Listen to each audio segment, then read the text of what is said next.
Okay, we're gonna start with her hair.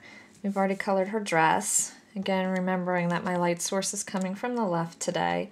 So this side of her hair is going to be a little bit lighter, and of course under the hat and towards her body is going to be a little bit darker. I use a lot of different colors for hair. I don't like to use just one. Everybody's hair is more than one color, so obviously you don't want to use just one color on hair. It definitely makes it look more dimensional. Today I'm going to use E99. It's a great color for hair. It's a little bit of brown, a little bit of yellow, kind of a golden tone, but really nice on hair. I'm going to use YR21, which is a cream. It's kind of like a buttermilk yellow, very soft. And then my middle tone is going to be E33, which is sand.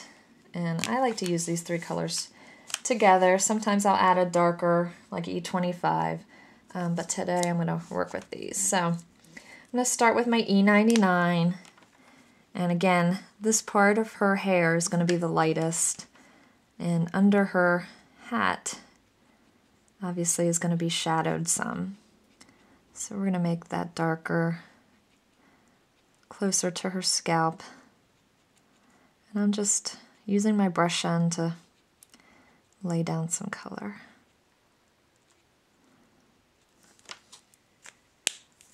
I'm going to go ahead and take my lightest, my YR21, and I'm just going to lay one layer of color down. And this will just help guide me to make sure that I leave this area light, and I can kind of see where I want to go back and add some more darker highlights. Of course, you could use a lighter, much lighter color like a Y00 or Y11 for blonde hair. I like a little bit of a browner tone blonde. And this is E33. I'm just going to go over the E99 and forward in a few spots.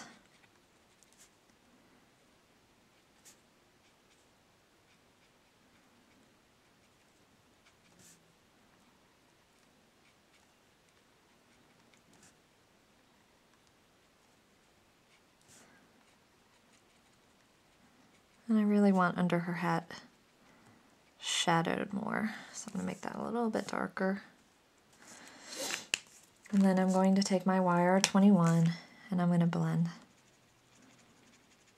using small circles to really work the colors together. This is the best thing about Copic markers, is that you can layer your colors, you can blend your colors.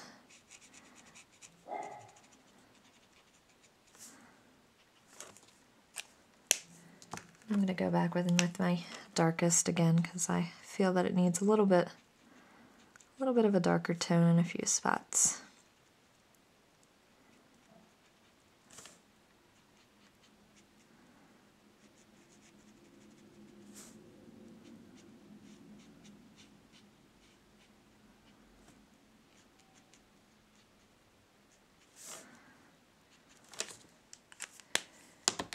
And then I'm going to blend. Every time I add color, I always blend. Make the edges a little smoother so it doesn't look like you've just gone back and plopped some extra color in there.